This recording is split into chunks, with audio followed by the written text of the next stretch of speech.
Hello and welcome back to our Jupiter classes. Dear friends, कैसे हो आप सब? आई होप आप बिल्कुल सही होंगे और आपकी जो प्रिपरेशन है बिल्कुल सही चल रही होगी. फ्रेंड्स, मैं आपको एक बात बता दूं. आप बहुत सारे बच्चे ऐसे हैं कि वो वीडियो को लाइक नहीं करते, कमेंट नहीं करते. देखिए, इससे क्या होता है कि अगर आपका एक कमेंट आएगा ना तो उससे हमें मोटिवेशन पावर मिलती है. ठीक. तो अगर आपको कहीं पे भी कोई कंसेप्ट क्लियर नहीं होता है तो आप पूछ सकते हो वहां पे कि कौन सी चीज़ कहाँ पे है. तो आप फ्रीली पूछ सकते हो, आपकी कोई भी क्वेरीज हो तो फ्रेंड्स, मैं आपकी जानकारी के लिए आपको बता दूं कि अगर आपने हमारी एंड्रॉयड एप्लीकेशन को अभी तक डाउनलोड नहीं किया है तो आप डिस्क्रिप्शन में जाइए, वहां पे आपको लिंक मिल जाएगा और आप हमारी Jupiter classes study with Rohit sir से रोहित आप एंड्रॉइड ऐप को ले सकते हो और मॉक टेस्ट कर सकते हो आप. ठीक है, ओके डियर फ्रेंड्स, तो स्टार्ट करते हैं आज का हमारा जो टॉपिक है. अच्छा, हमारा फर्स्ट क्वेश्चन है हमारे पास कि aluminium is used for making cooking utensils. Which of the following properties of aluminium is responsible for the same. जो हमारे क्वेश्चन का की कंसेप्ट है वो किस पर बेस्ड है? वो है एल्यूमिनियम की प्रॉपर्टीज पर. ठीक. एल्यूमिनियम का यूज किया जाता है कुकिंग यूटेंसिल्स में, यानी कि कुकिंग्स के लिए जो बर्तन बनाए जाते हैं उनमें यूज किया जाता है. तो ऐसी कौन सी प्रॉपर्टीज है जिनमें यूज होती है या हेल्पफुल होती है? ठीक. पहला ऑप्शन है आपके पास गुड थर्मल कंडक्टिविटी. हाँ, सही है, क्योंकि अगर इसके अंदर हीट नहीं होगी तो खाना भी नहीं पकेगा और खाना पकाने के लिए हमें क्या चाहिए? गुड थर्मल क्या चाहिए? हमें थर्मल कंडक्टिविटी चाहिए. ठीक. अच्छा जी, दूसरा है आपके पास गुड इलेक्ट्रिकल कंडक्टिविटी. तो यहां पर इलेक्ट्रिसिटी पास नहीं हो रही है तो ये ऑप्शन हमारा रॉन्ग होगा. ठीक. तीसरा है हमारे पास डक्टिलिटी. तो डक्टिलिटी क्या होता है? थिन वाइट्स में चेंज करना. सो ये भी रॉन्ग है. ऑप्शन नंबर डी है हमारे पास हाई मेल्टिंग पॉइंट. हाँ, हाई मेल्टिंग पॉइंट का करेक्टर हमें देखने को मिलता है. सो ये स्टेटमेंट भी आपकी सही है, मींस की फर्स्ट एंड लास्ट. पहला ऑप्शन और लास्ट का जो ऑप्शन है, पहला और चौथा जो ऑप्शन है good thermal conductivity and high melting point, ये आपका बिल्कुल सही है. अच्छा जी, क्या है? Option number D.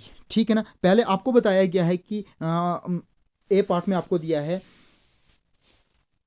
पहला और दूसरा, या पहला या तीसरा, या दूसरा या तीसरा, या पहला या चौथा. तो आपका जो राइट आंसर होगा वो डी होगा. ठीक है. अब है हमारे पास question number 2. The most abundant metals in the earth crust is. तो इस क्वेश्चन में हमारा की कंसेप्ट क्या कहता है? जो मोस्ट अबंडेंट मेटल मतलब जो सबसे ज्यादा अमाउंट में अर्थ में मिले इन चारों में से. ठीक. अच्छा, मोस्ट अबंडेंट मेटल हमें यहां फाइंड आउट करना है. ठीक है. मेटल, देखिए, मेटल जो अबंडेंस है वो बेसिकली उनकी रिएक्टिविटी सीरीज पर ही डिपेंड करता है, रिएक्टिविटी सीरीज पर भी डिपेंड करता है. और नेचर में हम इसको एग्जैक्टली नहीं बोल सकते. रिएक्टिविटी सीरीज, इसको कुछ कैलकुलेशन बेस पर इन्हें परसेंटेज की फॉर्म में लाया जाता है. ठीक है. तो मैं आपको बताता हूं कि किस तरह से वो फॉर्म में लाया जाता है. सबसे पहले है हमारे पास आयरन. ठीक है, आयरन. अच्छा, आयरन हमारी अर्थ क्रस्ट में कितना पाया जाता है, कितना मिलता है, कितना बनता है या कितना बनाया जाता है? ये बनता है ओवरऑल कितना? 5%. ठीक है. दूसरा है हमारे पास अल्मोमिन कितना पाया जाता है हमारे पास? 7.4. तीसरा है हमारे पास कैल्शियम कितना पाया जाता है? 4.2%. ठीक है. फिर है हमारे पास सोडियम कितना पाया जाता है? सोडियम पाया जाता है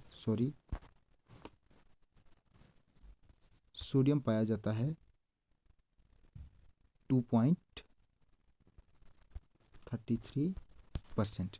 ठीक है. आई होप ये आपका क्लियर हुआ होगा. तो यहाँ पे आपको पूछा गया है कि जो मोस्ट अबंडेंट मेटल है वो कौन सा है? वो है हमारा option number B, aluminium is the right answer. ठीक है.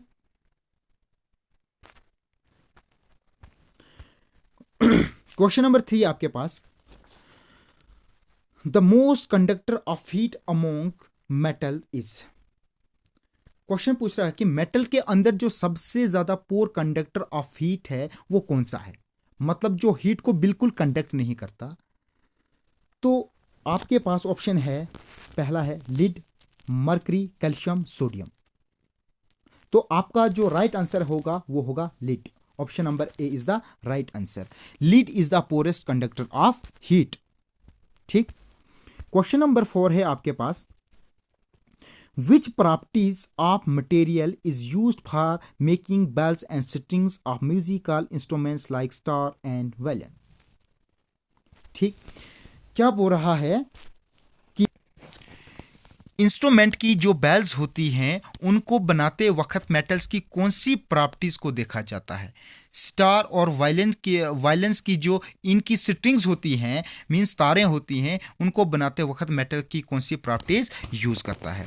तो ऑप्शन नंबर है आपके पास सेनोनोरस, ये आपका राइट आंसर होगा। मेलिएबिलिटी नहीं है, डक्टिलिटी नहीं है, कंडक्टिविटी नहीं है। तो मेलिएबिलिटी क्या होता है, sonorous option number is the right answer. Malleability होती है मेटल्स की चमकीलेपन को ये शो करता है, और डक्टिलिटी होती है थिन वायर में ये कन्वर्ट करता है। ठीक है।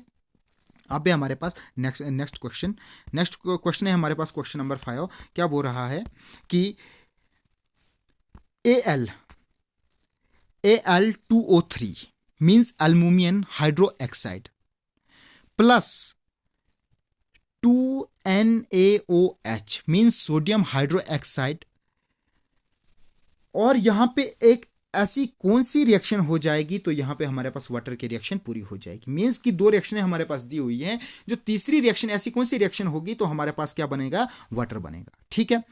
पहले आपके पास AlOH3 मींस एल्यूमिनियम हाइड्रोक्साइड, दूसरी हमारे पास Na2O सोडियम ऑक्साइड, तीसरी है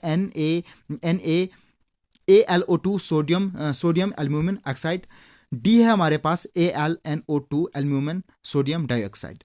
तो डियर फ्रेंड्स, जो आपके पास ऑप्शन नंबर सी है सोडियम एल्यूमिनियम ऑक्साइड, तो ये इस रिएक्शन को अगर हम यहां पे रखेंगे तो आपकी जो रिएक्शन है वो कंप्लीट हो जाएगी, H2O बन जाएगा। ठीक है। Okay friends. अच्छा, नेक्स्ट क्वेश्चन है हमारे पास क्वेश्चन नंबर 6। क्वेश्चन नंबर 6 क्या कहता है, विच of the following is the correct arrangement of the given material ascending order of their reactivity। इनमें बताया कि ये जितने भी यहाँ पे मेटल्स दिए गए हैं, ये अरेंजमेंट, इनको अरेंजमेंट है, तो इनको डिसेंडिंग आर्डर में कन्वर्ट करना है। तो असेंडिंग आर्डर में मींस कि उल्टे फुल्टे दिए गए हैं, तो इनको सीधा करना है। तो जो आपका राइट आंसर रहेगा डियर फ्रेंड्स, वो है आपका option number D, sodium, magnesium, zinc and iron. ठीक। आई होप कि ये चीज़ भी आपको क्लियर हुई होगी। क्वेश्चन नंबर है आपके पास 7। क्वेश्चन नंबर 7 क्या बोल रहा है, विच of the following pairs will gives displacement. इनमें से कौन सा पेयर डिस्प्लेस रिएक्शन देगा। हम तो देखो, हम देखते हैं कि डिस्प्लेसमेंट रिएक्शन क्या होता है। डिस्प्लेसमेंट वो होती हैं जो हाईली रिएक्टिव एलिमेंट होता है, वो यहाँ पे लेस रिएक्टिव एलिमेंट को इसके अंदर इसके साल्ट को डिस्प्लेस कर देता है। सिंपल सी बात है। देखिए, अगर कोई ताकतवर होगा तो वो कमजोर वाले को यहां से हटा देगा। ठीक है। सबसे पहले है हमारे पास sodium chloride solution and copper metal. अगर मैं यहां पे बात करूं सोडियम क्लोराइड सोल्यूशन की, तो यहां कॉपर से हाईली रिएक्टिव कॉपर है। ठीक है। सॉरी मुझसे गलती हो गई, sorry, I am really sorry. मैं आपको बताता हूं। तो डियर फ्रेंड्स, क्या था कि अगर जो सोडियम क्लोराइड सोल्यूशन है, तो सोडियम यहाँ कॉपर से हाईली रिएक्टिव है, तो कॉपर सोडियम को डिस्प्लेस नहीं कर सकेगा। ठीक है। और दूसरा है हमारे पास मैग्नीशियम, ऑप्शन नंबर बी क्या है, magnesium chloride solution and aluminium metal.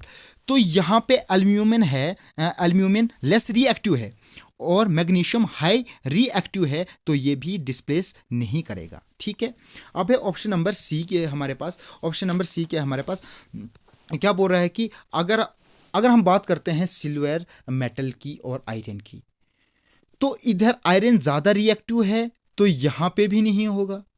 फिर है हमारे पास ऑप्शन नंबर डी है। ऑप्शन नंबर डी क्या बता रहा है? ऑप्शन नंबर डी बता रहा है कि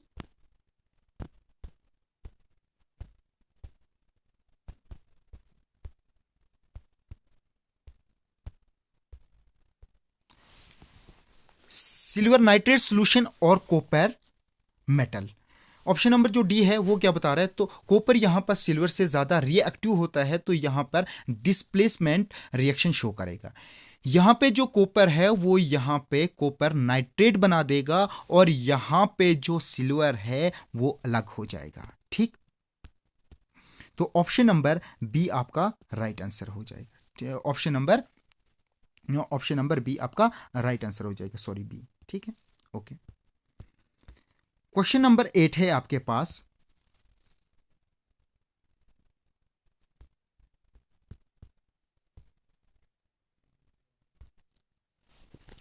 नॉन मेटल्स फ्रॉम कॉल्वेंट क्लोराइड विकास। जो नॉन मेटल्स होते हैं वो कॉल्वेंट कोलाइड्स होते हैं बिकॉज क्योंकि वो क्या करते हैं? They can share electron with chlorine. वो क्या करते हैं? इलेक्ट्रॉन्स को भी शेयर करते हैं, और किसके साथ? लेकिन क्लोरीन के साथ। तो इसीलिए जो ऑप्शन नंबर बी है आपका वो राइट आंसर हो जाएगा। ठीक है, अब है आपके पास which of the following oxide of iron would be obtains on prolonged reaction of iron with steam.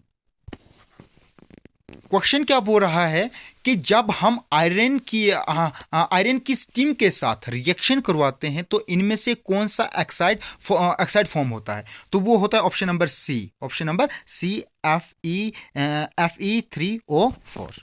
ठीक,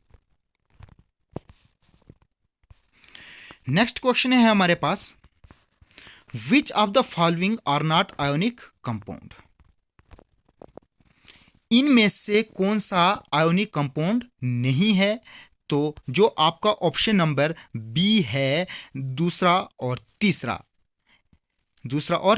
HCl मीन्स हाइड्रोजन क्लोराइड और CCl4। ठीक, तो आपका option number B is the right answer. Question number 11 क्या है आपके पास? The electronic configuration of 3 elements. आपको इलेक्ट्रॉनिक कॉन्फ़िगरेशन दी गई हुई है 3 एलिमेंट्स की, एक्स, वाई एंड जेड की। एक्स की दी है आपके पास 2 4 और वाई की दी है 2 7, जेड की दी है 2 1। Which 2 elements will combine to form an ionic compounds and write the correct formula. इन्होंने बताया कि इसकी इलेक्ट्रॉनिक कॉन्फ़िगरेशन इतनी है तो जो इसका करेक्ट फार्मूला होता है वो क्या होता है? तो ऑप्शन नंबर जो बी है YZ is the correct formula.